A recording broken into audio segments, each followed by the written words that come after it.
আজকে ক্লাস 4 এর ইতিহাসে দেখো তোমাদের শর্ট কোশ্চেন কিছুটা আলোচনা করব বলেছিলাম।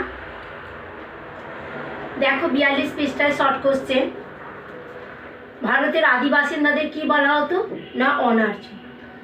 আর্য দেখতে কেমন ছিল? সুঠাম দীর্ঘ, তাদের চেহারা ছিল সুঠাম এবং দীর্ঘ, নাক ছিল টিকালো, রং ছিল ফর্সা। আর্যদের প্রধান জীবিকা কী ছিল? কৃষিকাজ ও পশুপালন।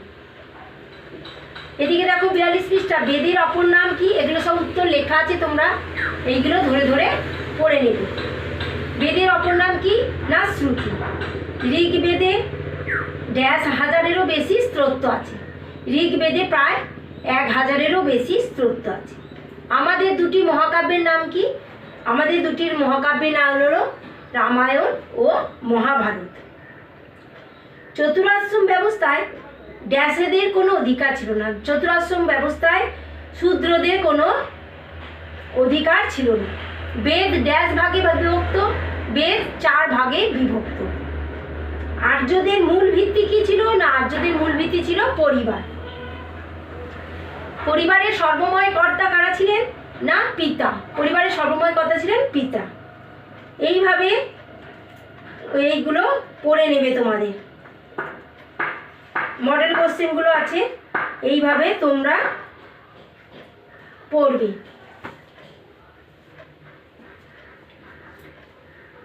পারস্যদের কি আছে? পারস্যের প্রথম রাজা সাইরাস ছিলেন খুব বুদ্ধিমান। পারস্যের প্রথম রাজা সাইরাস ছিলেন খুব বুদ্ধিমান। একের বেশি পুরোহিতকে একসঙ্গে কি বলা হতো? মেইজাই। একের বেশি পুরোহিতকে একসঙ্গে কি বলা হতো না মেইজাই। পারস্য দেশের অধিবাসীদের কি বলা হতো? পারসী। পারস্য দেশের অধিবাসীদের কি বলা হতো না পারসী। পারস্য ভারতবর্ষের কোন দিকে অবস্থিত? পারস্য ভারতবর্ষের পশ্চিম দিকে অবস্থিত। পারসিকরা কিভাবে দেবদেবীর উপাসনা করত? পারসিকরা যজ্ঞ করত, পশু বলি দিত এবং যজ্ঞে সোমরস আহুতি দিত। এইভাবে তোমরা এই উত্তরগুলো লেখা আছে, এগুলো দেখে দেখে একবার করে সব পড়ে নেবে। রোমের অধিবাসীদের কি বলা হতো না রোমান। রোমের অধিবাসীদের কি বলা হতো না রোমান। রোমের অধিকাংশ মানুষই ছিল কৃষিজীবী, তখন কৃষিকাজ হতো। রোমের অধিকাংশ মানুষই তখন কৃষিজীবী। রোমের যুদ্ধের দেবতাকে মার্স। রোমের যুদ্ধের দেবতাকে মার্স। প্রাচীন রোমের বিখ্যাত কবিকে না ভার্জিল। প্রাচীন রোমের বিখ্যাত কবিকে ভার্জিল।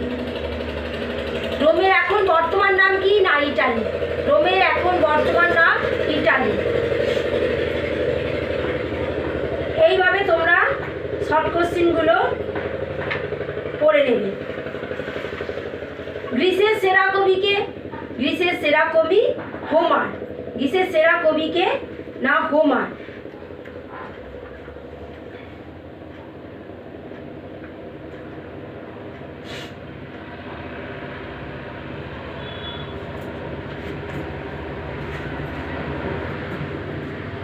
মানব সভ্যতা চীনের বড়দান কি না বড় অবদান হলো কাগজ তৈরি করা।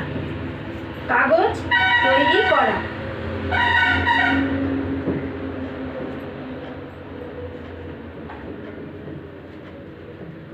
সাম্রাজ্যের প্রধানকে কি বলা হতো? সাম্রাজ্যের প্রধানকে সম্রাট বলা হতো। পরাজিত রাজ্যগুলিকে কি রাজ্য বলা হয় না করদ রাজ্য। পরাজিত রাজ্যগুলিকে তাহলে কি বলা হয়? করদ রাজ্য। সৈন্যদের পরিচালনা করার জন্য রাখতে হলো কাকে না সেনাপতিকে। কাকে রাখতে হলো? সৈন্যদের পরিচালনা করে কে না তাকে বলে সেনাপতি। হচ্ছে এইগুলো পড়বে। তারপর গ্রিসের ড্যাশ দিকে ইজিয়ান সাগর ছিল না গ্রিসের পূর্ব দিকে ইজিয়ান সাগর ছিল। কোন দিকে? পূর্ব দিকে ইজিয়ান সাগর ছিল। গ্রিক কবি ড্যাশ ইলিয়াড নামক মহাকাব্যটি লিখেছেন। গ্রিক কবি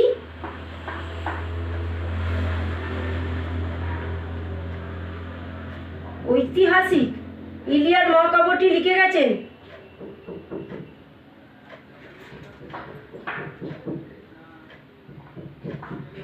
গ্রিক কবি হোমার। এখানে হবে হোমার। গ্রিক কবি, এখানটা ভুল আছে, এখানটা হবে হোমার ইলিয়াড নামক মহাকাব্যটি লিখে গেছে। গ্রিসের রাজধানী কি ছিল? গ্রিসের রাজধানী ছিল ট্রয়। গ্রিসের রাজধানী কি নাম ছিল? না ট্রয়। মনে থাকবে। আলেকজান্ডার কে ছিলেন? না, আলেকজান্ডার ছিলেন ম্যাসিডনের, গ্রিসের উত্তরাংশে ম্যাসিডনের রাজ্যের রাজা। ম্যাসিডন রাজ্যের রাজা। আলেকজান্ডার কে ছিলেন? গ্রিসের উত্তরাংশে ম্যাসিডনের রাজ্যের রাজা। ম্যাসিডন রাজ্যের রাজা। গ্রিসের পূর্ব দিকে ছিল ইজিয়ান সাগর। এই ছোট ছোট শর্ট কোশ্চেনগুলো তোমরা পড়বে। ইলিয়াড ও ওডিসি মহাকাব্য দুটি রচনা করে কে? না, হোমার। ইলিয়াড ও ওডিসি মহাকাব্যটি রচনা করেন হোমার।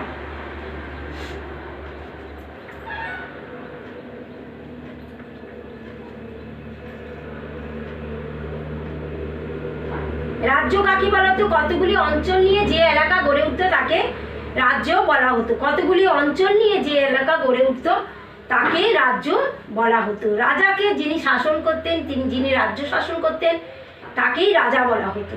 সম্রাটকে, যে কোনো রাজ্যের প্রধানকে সম্রাট বলা হতো। যে কোনো রাজ্যের প্রধানকে সম্রাট বলা হতো।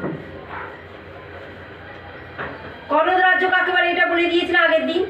যুদ্ধে জিতে জয়ী রাজার সঙ্গে পরাজিত রাজার চুক্তি হতো যে সেই জয়ী রাজাকে, সেই রাজ্যের সৈন্য জয়ী রাজাকে তার দেশ থেকে কর, সৈন্য এবং নানা জিনিস উপহার হিসাবে পাঠাবেন। বিনিময়ে জয়ী রাজা কী করবে? না, পরাজিত রাজাকে সেই দেশ শাসন করতে দেবেন। একে করদ। এই সব ধরনের রাজ্যগুলিকে বলা হয় করদ রাজ্য। এই সব ধরনের রাজ্যগুলিকে বলা হয় করদ রাজ্য। উপনিবেশ কি বলতে কি বোঝায়?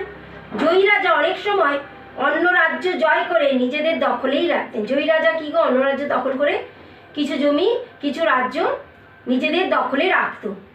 এই ধরনের রাজ্যগুলিকে আবার বলা হয় উপনিবেশ। এইভাবে তোমরা শর্ট কোশ্চেনগুলো কিছু নিজেদের মধ্যে আলোচনা করে করে পড়বে। মাকে বলবে ধরতে। আলোচনা করতে করতে মনে থেকে যাবে। আলোচনা গল্পের ছলে ইতিহাস অনেক মনে থেকে যায়। বেশি পড়তে হবে না, মাকে বলবে ধরতে। তোমরা দেখবে উত্তর দিতে পারবে চটচট করে। যেটা না পারবে বারবার বলে দিলে আবার দেখবে সেটা পরের দিন মনে থাকবে। এইভাবে ধরতে ধরতে ধরতে ধরতে মনে থাকবে। রিডিংটা পড়লে আরও বেশি ভালো মনে থাকবে। হাইলাইট কথাগুলো আছে। রিডিংটা, যদি গল্পের রিডিংটা এক একটা চ্যাপ্টার পড়ে রাখো তাহলে তোমাদের অনেকটা সুবিধে হবে, মনে রাখার সুবিধে হবে।